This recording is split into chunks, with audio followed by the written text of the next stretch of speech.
Merci, ça va très bien.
Effectivement au bout de 4 années passées au Cameroun et cet entretien que le chef d'État a bien voulu m'accorder et qui est pour moi un très grand honneur. Cet entretien a permis de passer en revue les avancées qui ont été enregistrées dans nos relations bilatérales au cours de mon mandat, que ce soit au niveau politique avec des entretiens fréquents entre nos autorités, que ce soit au niveau de la coopération, la Belgique essayant, dans la mesure de ses moyens, d'assister la population camerounaise, et ce sera d'autant plus important dans les années à venir que la crise de Covid a entraîné également une crise économique. Aussi, troisième plan, le plan des développements des relations économiques.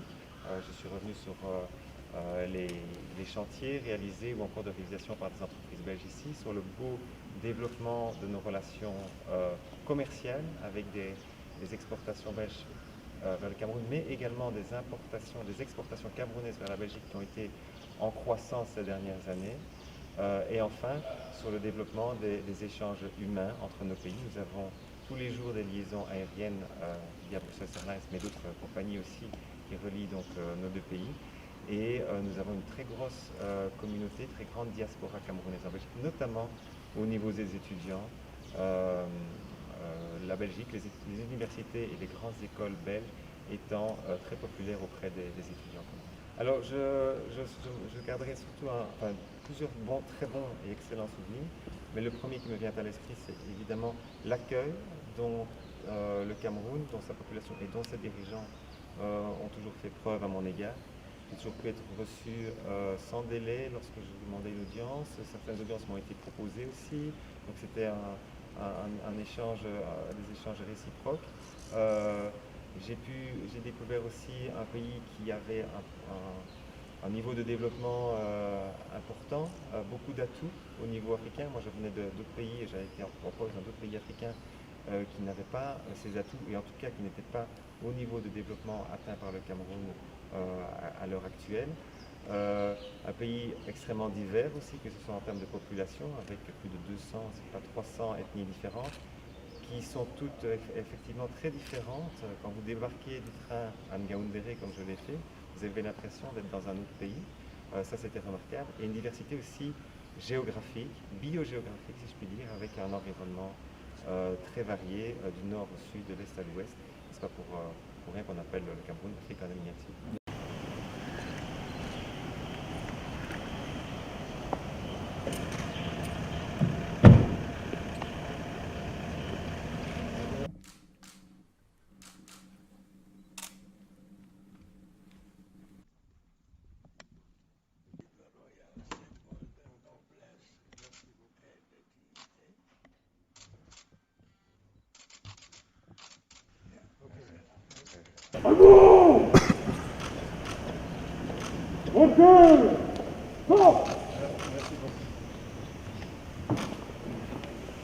Comme vous savez, c'était mon dernière audience d'adieu avec le président. Après-demain, je quitte le Cameroun avec le cœur serré, mais j'ai hâte de commencer le nouveau chapitre de ma vie, donc je suis triste et content à la fois. Je crois que nous avons fait beaucoup de choses ensemble, le Cameroun et les États-Unis, surtout dans le domaine de la santé, l'aspect sanitaire, la lutte contre le VIH-Sida, le palu et dernièrement le Covid-19. Nous sommes franchement préoccupés par le Covid-19 parce que ça tire l'attention loin de notre lutte contre le VIH-Sida. Donc j'ai demandé au président de veiller à ce que les ressources continuent, les flux continuent vers la lutte contre le VIH-Sida. Moi, j'adore le pays, les paysages et surtout les Camerounais, les Camerounaises ordinaires. Et j'aurais aimé pouvoir me déplacer plus, mais ce que j'ai vu de ce beau pays me donne l'appétit de revenir plusieurs fois. Bon retour. Merci beaucoup.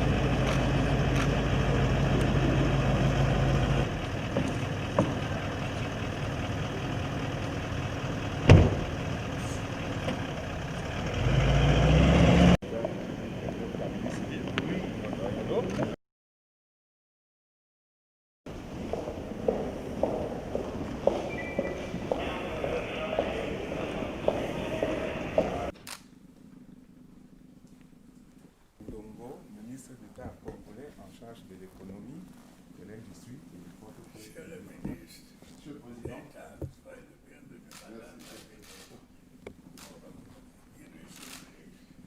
oui.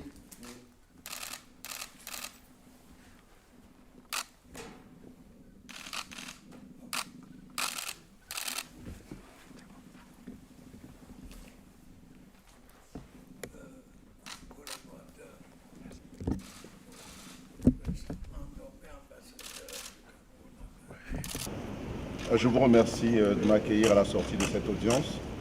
Comme vous le savez, le président Paul Biya est président en exercice de la conférence de chefs d'État de la CEMAC. Le président Denis Sassou Nguesso est président dédié aux réformes économiques et financières de la CEMAC. Naturellement, entre les deux présidents, il y a des échanges. J'étais porteur d'un message du président Denis Sassou Nguesso à son frère, le président Paul Biya. Dans le message, de quoi est-il question? Vous en doutez, il est question de la crise sanitaire avec ses conséquences sur le plan économique. Et donc le président qui lui s'occupe des réformes économiques et financières a voulu nous faire porter un message sur l'évolution de la crise sanitaire, sur l'évolution de la situation économique dans notre sous-région. Maintenant, je dois vous dire honnêtement que nous sommes plus préoccupés à résoudre le problème sanitaire qui nous préoccupe tous. Et par la suite, naturellement, on verra comment faire évoluer, mais vous avez la chance parce qu'à mes côtés se tient la ministre qui est en charge de l'intégration régionale, donc c'est elle qui suit le dossier de la CEAC.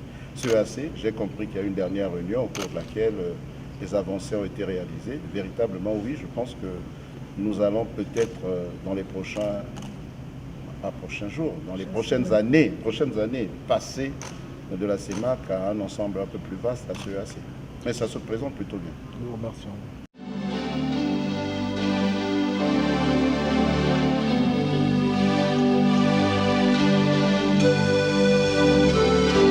Camerounaises, Camerounais, mes chers compatriotes, je ne m'adresse pas habituellement à vous à la veille de notre fête nationale.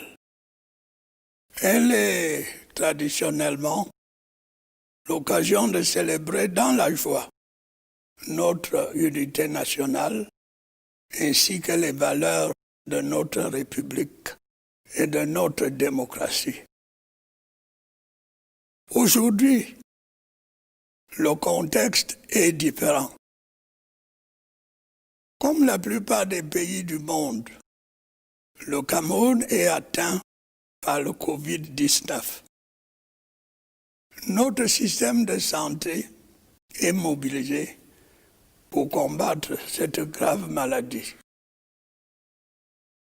Diverses dispositions annoncées par le Premier ministre ont été prises pour freiner la propagation. Il est impératif que les consignes qui ont été données, port de masque, distanciation physique, lavage fréquent des mains, soient scrupuleusement respectées. Il y va de la santé de tous et de chacun.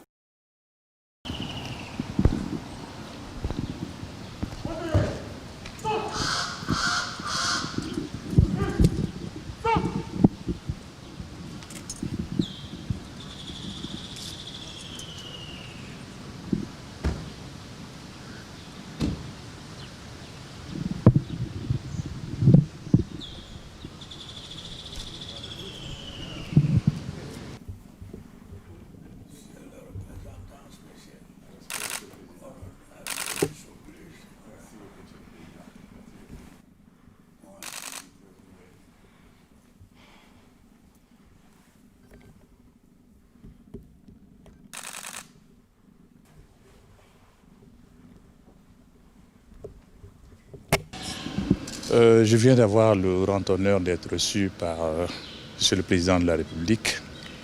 Nous avons eu un entretien très fructueux.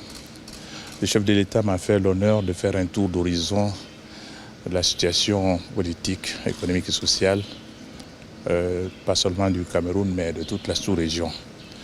Nous avons parlé des questions sécuritaires, des problèmes d'intégration. Et comme cette audience se passe dans un contexte de pandémie de Covid-19, le chef de l'État m'a longuement entretenu de toutes les mesures que le Cameroun est en train de prendre pour faire face à cette pandémie. J'ai saisi l'occasion pour apporter le soutien total des Nations Unies à toutes les initiatives qui sont prises dans ce sens, parce que cette pandémie devient l'ennemi numéro 1 qu'il faudra combattre.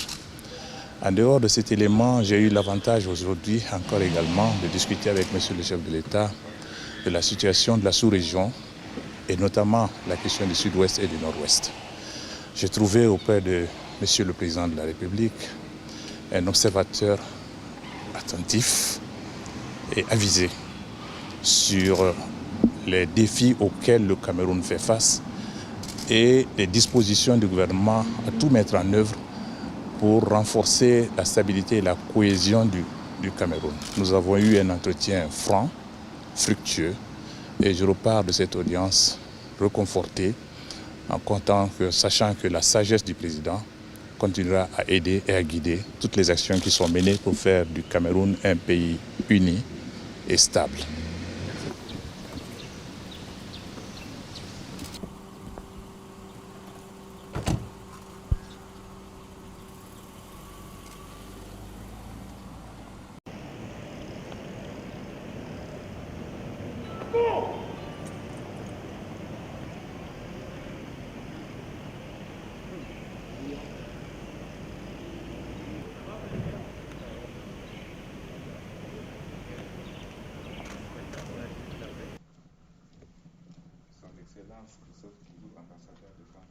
Bonjour, Monsieur le Président.